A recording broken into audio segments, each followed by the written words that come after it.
Mesdames et messieurs, bonjour. Dans le cadre de notre émission hebdomadaire Ngofé, la flûte de la Nouvelle-Afrique, Ivoire 114, votre chaîne préférée, reçoit Mme Audrey Nguessan qui n'est plus à présenter. Mais néanmoins, je précise qu'elle est militante pour le respect des droits de l'homme, de la démocratie et de la paix en Afrique. Et dans ce cadre, nous allons avec elle parcourir l'actualité de la Côte d'Ivoire. Bonjour Mme Nguessan. Bonjour. La campagne électorale en Côte d'Ivoire est ouverte depuis le 9 octobre. Le chef de l'État, Alassane Ouattara, a ouvert le bal depuis Yamoussoukro. Quelles sont vos impressions pour l'élection du 25 novembre 2015? Je vous remercie. Je remercie Ivoire 114 de m'avoir invité à son émission. Voyez-vous, monsieur, si les élections apportaient la paix, l'Afrique serait en paix.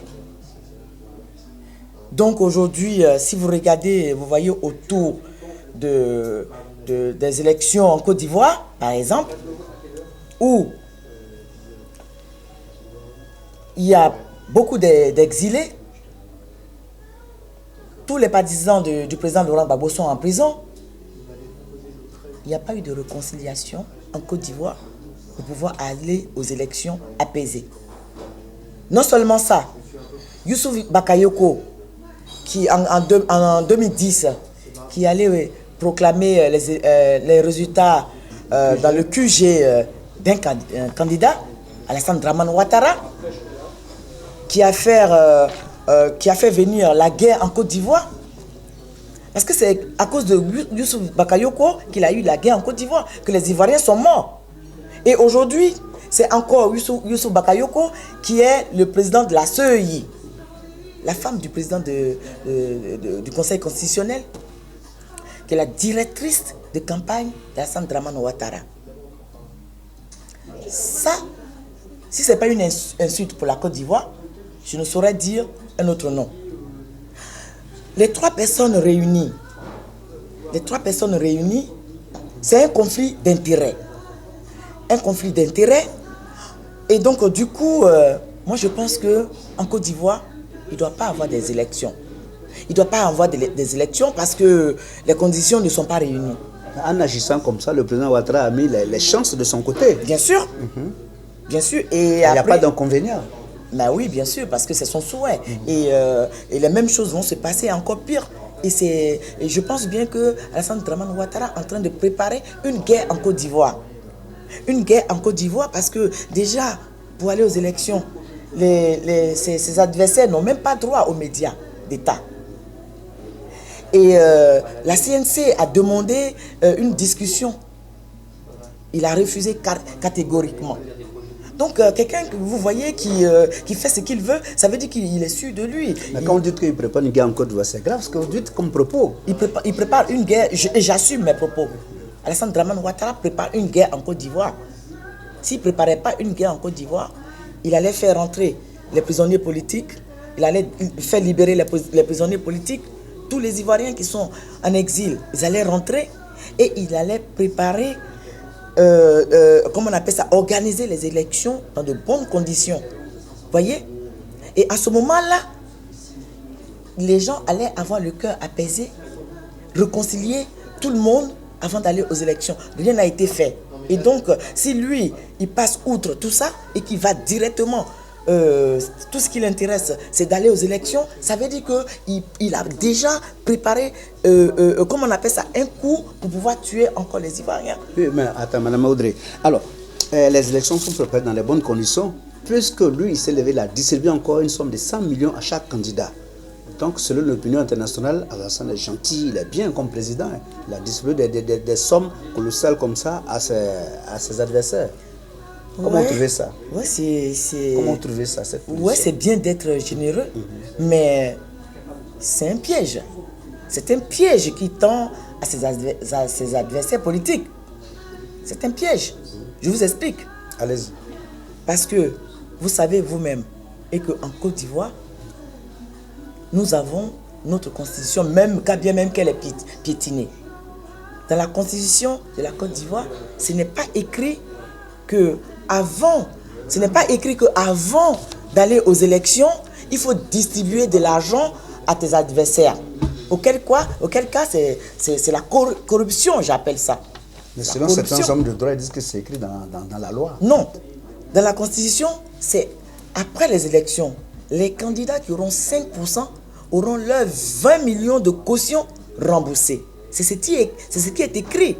Ce n'est pas écrit dans la Constitution qu'avant les élections, il faut distribuer 100 millions à chaque candidat. C'est pas possible. C'est pas possible. Alors pourquoi cela vous choque aujourd'hui de recevoir 5 millions de la main d'un chef d'État? Cela me choque. Ça vous choque, oui. Cela me choque parce que d'autant diront que les 100 millions que Alassane Dramane Ouattara va distribuer aux candidats, c'est l'argent de la Côte d'Ivoire. Oui, si c'est l'argent de la Côte d'Ivoire, ce ne sont pas les candidats qui vont empocher cet argent. Cet argent devait revenir aux Ivoiriens, dans la mesure où aujourd'hui, les maisons sont cassées. Alassane Dramane Ouattara met tous les Ivoiriens dehors. Ils dorment sous les tentes. Ils ne savent pas où mettre leur tête. Je vous assure. Et ça, c'est grave. Un président qui aime son peuple, ce n'est pas comme ça, il faut réagir. Mais voilà. Effectivement, Mme Audrey, il aime son peuple parce qu'elle a donné 100 millions à un candidat, à un ami, ça ce n'est rien. Puisqu'il a construit des hôpitaux, des routes, selon ce que nous on attend, il a fait tout ça, donc pour son pays. Monsieur, donc, je vous dis que c'est 100 millions qu'il va donner à chaque candidat. Il y a eu 10 candidats. Et quand vous multipliez, ça fait au moins, voilà, quelque chose de milliards. Alors, cet argent peut construire même des maisons sociales pour des personnes démunies ou les gens qui sont dans les maisons endues, c'est pas des maisons en bois ou c'est pas des quartiers machin. On a tous les personnes qui vivent dans la précarité en fait. On n'a pas vraiment la précarité parce que des maisons qui sont à Port-au-Bruit qui ont été cassées, c'est des maisons en dur. Voilà. Et donc ces personnes-là, tout cet argent peut servir à construire des maisons pour des gens. Et d'abord même, les gens n'arrivent même pas à manger deux plats par jour. Ils n'arrivent même pas à avoir ça. Et déjà, deuxième chose, ils n'arrivent même pas à manger et on les met encore dehors. À votre avis, c'est un président de la Côte d'Ivoire? Un président, normalement, est là pour son peuple. Parce que c'est le peuple qui va aux urnes. Donc aujourd'hui, au lieu de distribuer 100 millions à un candidat, moi ça me choque. Ça me choque dans la mesure où, même cette année, les enfants qui ont eu leur entrée en 6e n'ont pas été orientés. Ou soit on les oriente dans les écoles inachevées. Et à quel moment ces enfants vont rentrer à l'école? À quel moment il faut finir ces établissements privés là pour que les enfants aillent à l'école? Il aurait dû utiliser cet argent. Puisque ce n'est pas aujourd'hui qu'il a eu cet argent. Ça veut dire que c'est une somme, c'est l'argent qui est là depuis longtemps. Voilà, il ne s'est pas préparé, il s'est préparé pour ça. Et non, j'aurais souhaité qu'ils mettent cet argent à la disposition des Ivoiriens, construire des hôpitaux, des écoles, pour mettre les Ivoiriens à l'aise, que d'investir cela dans la poche d'un candidat. Ça n'a pas de raison. Je ne vois même pas pourquoi un candidat doit percevoir 100 millions de francs CFA, lui, dans sa poche, alors que les Ivoiriens souffrent, ils n'ont rien à manger. Alors, selon toi, ces gestes veulent dire quoi? Qu'est-ce que signifie ces gestes en donnant 100 millions à un candidat, un concurrent? Il cherche à corrompre ses adversaires. Il cherche à les corrompre. Moi, je vous dis une chose. Allez-y. Quand vous arrivez en Côte d'Ivoire, dans les hôpitaux, il n'y a même pas un lit, il n'y a même pas de médicaments pour soigner les Ivoiriens. Les Ivoiriens souffrent énormément. Et même au nord, nos parents du nord, quand on dit quelque chose, Babo Kafissa, ils se sont même levés, ils ont créé un pagne, Babo Kafissa. Parce que ça veut dire que quand Babo est mieux, que Alassane Dramane Ouattara. Mais est-ce que vous avez les preuves aujourd'hui pour savoir qu'aujourd'hui, le peuple ivoirien souffre? Il n'y a pas de médicaments dans les hôpitaux. Il n'y a pas de médicaments, on le voit. Nous, on a les échos qu'Alassane a tellement bien travaillé que le pays bouge. Non, c'est pas vrai. C'est ça l'émergence. Ouais. C'est pas vrai. C'est pas quand on fait des routes, les ponts, machin. C'est pas les ponts qui font la Côte d'Ivoire. Les Ivoiriens ont besoin de vivre. Ils ont besoin de manger. Et d'abord, je vais vous dire une chose. Les ponts qu'il est en train de construire ont été financés au temps de Gbagbo. C'est pas moi qui le dis. C'est ce qui a été dit, tout le monde le sait. Les ponts qu'il est en train de mettre en valeur ont été financés au temps de Gbagbo. Gbagbo a déjà financé. Et je vous dis une chose, hein, et c'est pour ça qu'il a gardé Archipatrick. Parce que c'est Archipatrick qui connaît tous les marchés qui ont été financés. Et c'est pour ça qu'il a gardé Archipatrick. Donc les ponts qu'il est en train de faire, ce n'est pas lui son argent. C'est l'argent, c'est le travail du président Laurent Gbagbo qu'il est en train de mettre en valeur. Ce n'est pas lui, un. Et puis de deux, tout cet argent, et si lui-même il avait l'argent, il aurait dû, en premier lieu, s'occuper des Ivoiriens. Moi, je pense que le problème clé en Côte d'Ivoire, c'est de s'occuper des Ivoiriens. S'il pense qu'il a été élu démocratiquement, s'il pense que ce sont les Ivoiriens qui l'ont élu, il est là, il doit s'occuper des Ivoiriens. Il s'occupe des Ivoiriens. Mais non. Il s'occupe des Ivoiriens. Mais on voit tout le monde se plaît.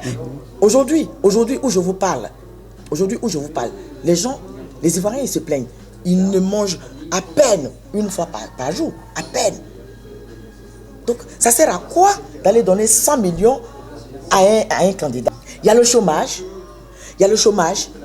Les enfants qui ont été à l'école, nous avons nos nièces, neveux, qui ont tous les diplômes qu'il faut, qui sont au village, qui n'ont rien à manger, qui n'ont même pas de travail. Et tout cet argent peut créer, des entreprises du travail et embaucher les jeunes pour que les gens puissent travailler. Mais moi, je ne crois pas à tout ça parce que je pense que le pays bouge. Parce que s'il y avait quelque chose, les Ivoiriens se reprochaient quelque chose, ils souffraient vraiment, ils allaient gréver, ils allaient marcher dans les rues. Mais les Ivoiriens ne bougent pas, donc ça prouve que tout va bien. Vous connaissez. C'est quand on ne connaît pas l'Ivoirien qu'on pense que l'Ivoirien, malgré tout ça, il ne dit rien. L'Ivoirien, il en a là.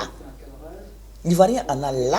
Parce que Alassane Dramane Ouattara parle avec les Kalachnikov.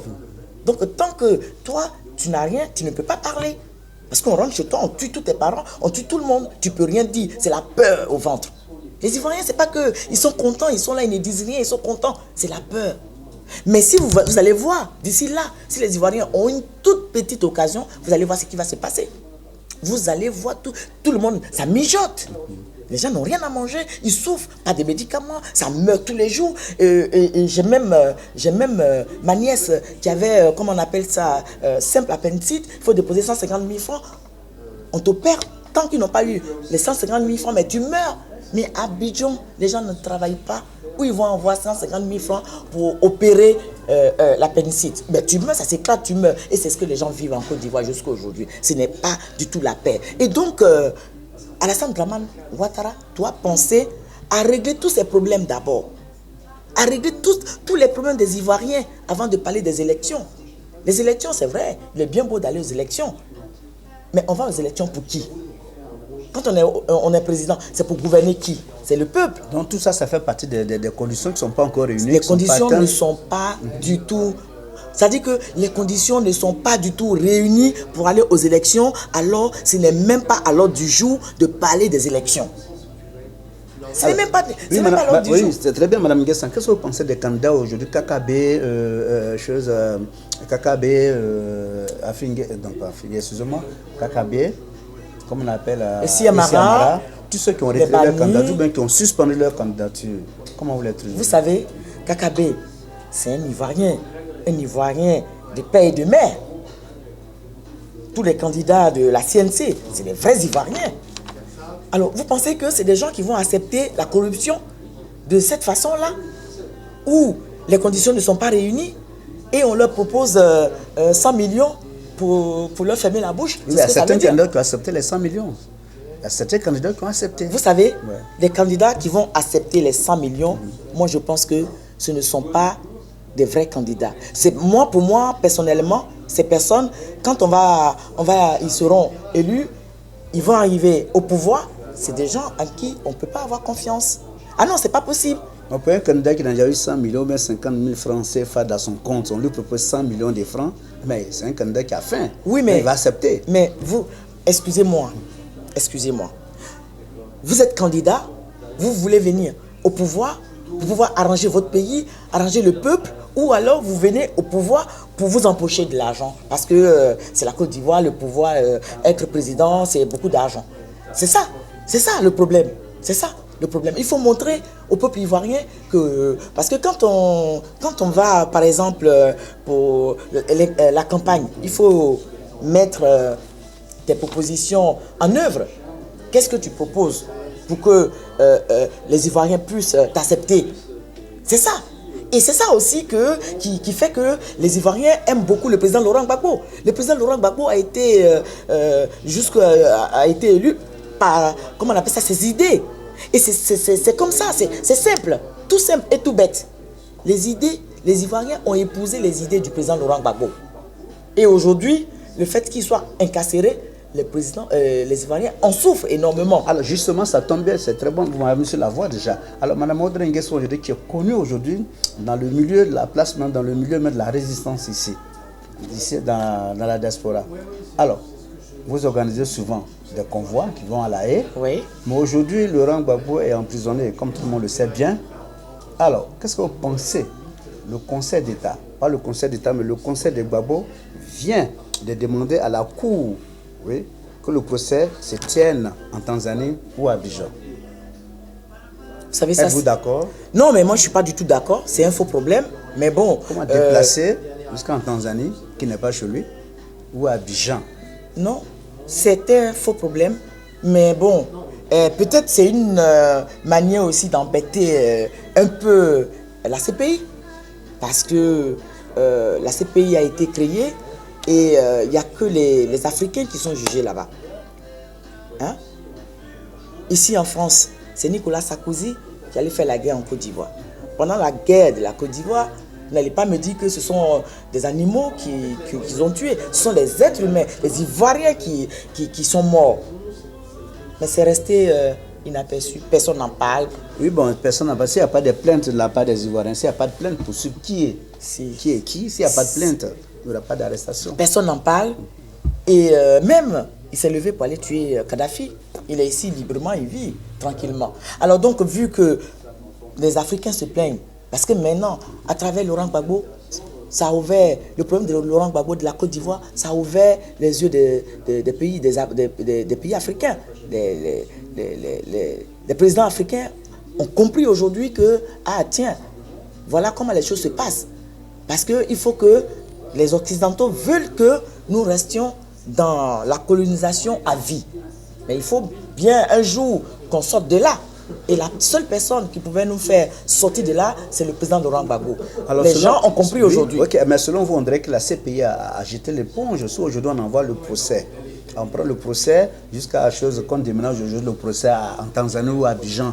Non, la CPI n'est plus en mesure de juger Laurent Gbagbo. Oui, la CPI n'est plus en mesure de juger Laurent Gbagbo, mais Laurent Gbagbo a été transféré là par, comment on appelle ça, les Occidentaux. Donc il faut que, c'est-à-dire qu'il est devenu comme cure-dent, hein, ou un os dans leur gorge. Donc il doit être jugé là-bas. Il doit être jugé là-bas parce qu'il ne faudrait pas qu'on amène le président Laurent Gbagbo soit à Abidjan, quelque chose qui n'est même pas possible déjà, pour juger, ou à Tanzanie, et ils vont le condamner, on dira oui, ben, ce sont ses frères africains qui l'ont condamné, c'est pas nous. Non, ils vont le juger là, à la CPI.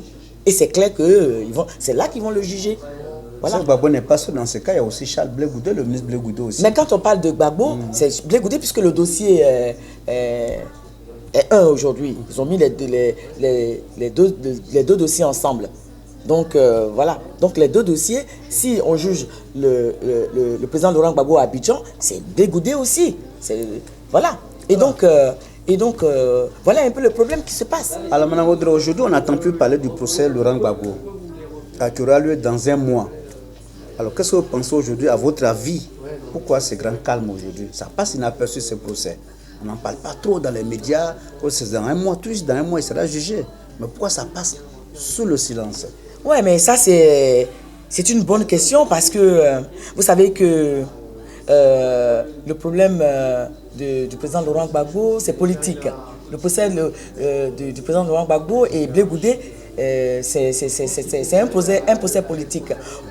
Avant de l'amener à La Haye, eh ben, c'était dans les médias ici, partout, voilà, c'est le mauvais, c'est le tueur, c'est le violeur, c'est ceci, cela. Voilà, il faut lui coller le maximum de mauvaises choses pour préparer les Occidentaux, la population, pour dire que voilà, ce monsieur, il n'est pas bon. C'était pour ça que BFM, iTélé, autres faisaient leur médiation. Mais aujourd'hui, quand ils l'ont amené et que maintenant on se rend compte que le dossier est vide et que le président Laurent Gbagbo n'a rien fait, vous pensez qu'ils vont se mettre encore à parler de quoi?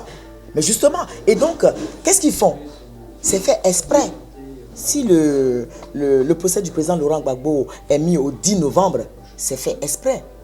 C'est pour ne pas que le monde entier fasse attention, pour ne pas que ça soit médiatisé. Vous voyez?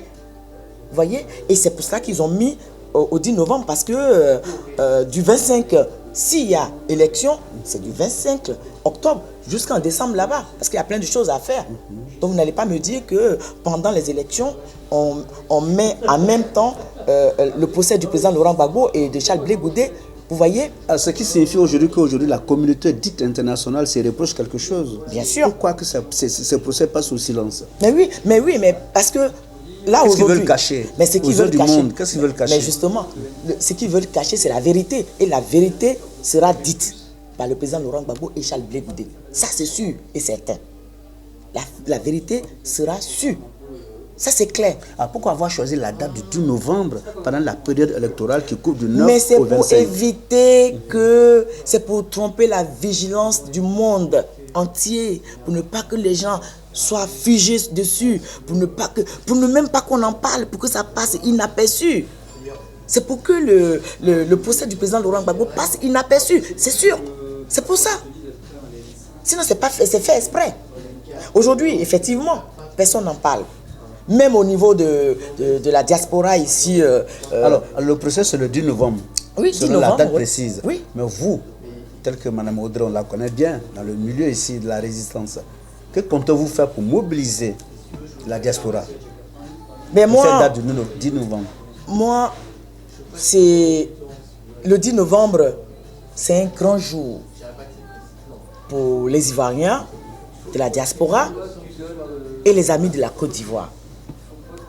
Alors donc ce jour-là, c'est sûr et certain qu'il y aura du monde à La Haye. Même si les Occidentaux pensent que cela va se passer dans l'anonymat, c'est pas possible. C'est pas possible. Ça va pas se passer dans l'anonymat. Nous allons organiser le voyage comme d'habitude. Les autres fois, les audiences, voilà, moi toute seule je l'ai fait. Mais aujourd'hui, c'est le grand procès.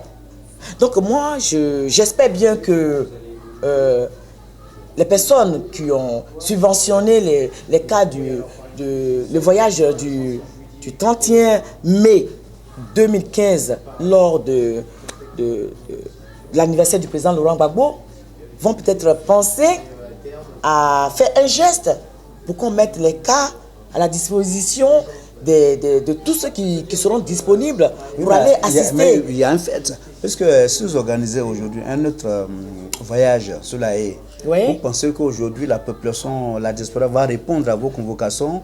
Est-ce qu'ils vont venir assister, vous accompagner si c'est possible, puisque c'est ceux-là même qui vont suivre aussi les élections? Est-ce possible que cela vienne aujourd'hui répondre la à vos diaspora, tous ceux qui sont pour la Côte d'Ivoire, tous ceux qui sont pour la Côte d'Ivoire, la vraie Côte d'Ivoire, seront là. Et ceux qui sont pour la Côte d'Ivoire, la vraie Côte d'Ivoire, c'est ceux-là qui sont avec Laurent Gbagbo et qui iront soutenir le président Laurent Gbagbo et Charles Blé Goudé à La Haye. Et donc moi déjà, je demande à ceux qui peuvent mettre l'écart pour que les gens puissent aller, je leur demande de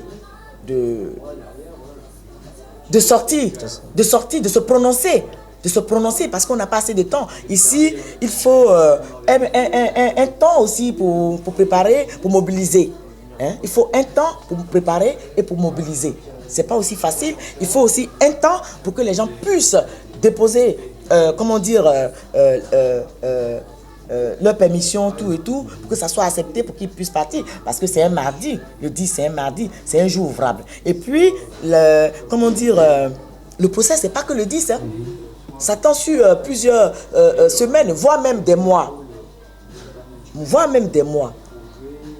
Alors, Madame J'ai été joint par téléphone, excusez-moi, avant-hier, par les gens de la CPI, qui m'ont confirmé que le procès aura lieu, bel et bien lieu à partir du 10 novembre.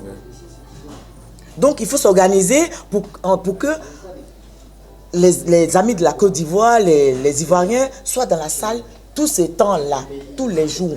C'est-à-dire qu'il ne s'agit pas cette fois-ci, enfin, on va dire que l'organisation de ce procès, c'est un truc un peu, je vois ça un peu spécial.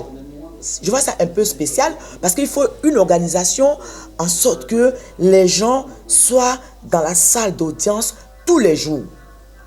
Il ne faut pas partir des milliers le mardi et puis après, il n'y a plus personne dans la salle.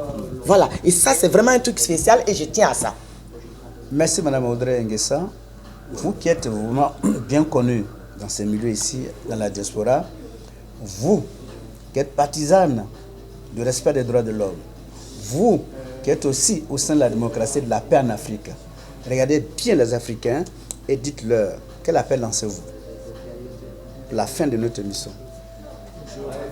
Alors donc, moi je vous confirme jusqu'à présent que le 10 novembre, il y a bel et bien le procès du président Laurent Gbagbo et de Charles Blé Goudé à la CPI. Voilà. J'ai été joint il y a 2 jours par la CPI me disant que le procès aura lieu, bel et bien, le 10 novembre 2015. Mais ce que vous devez savoir, c'est tendu sur plusieurs semaines et voire même plusieurs mois. Voilà, c'est ce qu'il faut savoir. Et sinon, je vous attends et bientôt, on va lancer les voyages, la mobilisation pour que tout le monde soit dans la salle. Donc, je lance un appel à tous les Ivoiriens, aux amis de la Côte d'Ivoire, au monde entier, de regarder, d'observer ce qui se passe en Côte d'Ivoire. Ce n'est pas les élections. Alassane Dramane Ouattara est en train de préparer un génocide encore pour pouvoir tuer tous les Ivoiriens. Voilà. Alors donc, lancez un clin d'œil et vous-même observez ce qui va se passer et ce qui est en train de se passer en ce moment. Voilà. Et aussi, je lance un appel aussi à tous les Ivoiriens, les amis de la Côte d'Ivoire, pour le 10 novembre 2015 à La Haye. Le 10 novembre, il y a le procès du président Laurent Gbagbo et de Charles Blé Goudé à La Haye. J'invite des personnes qui ont envie de mettre des cas à disposition des voyageurs, de se prononcer le plus tôt pour que nous puissions nous organiser pour pouvoir y aller. Et j'invite tous les Ivoiriens, les panafricains, les amis de la Côte d'Ivoire à être présents ce jour. Je vous remercie. Amis d'Ivoire 114, c'est un Ngofé, votre émission hebdomadaire qui recevait aujourd'hui Mme Nguessa Ondré dans notre émission. Nous disons merci et à bientôt. Merci encore Mme Ondré. Merci d'avoir accepté notre invitation. Je vous en prie. Merci et à la prochaine. À la prochaine. Merci beaucoup.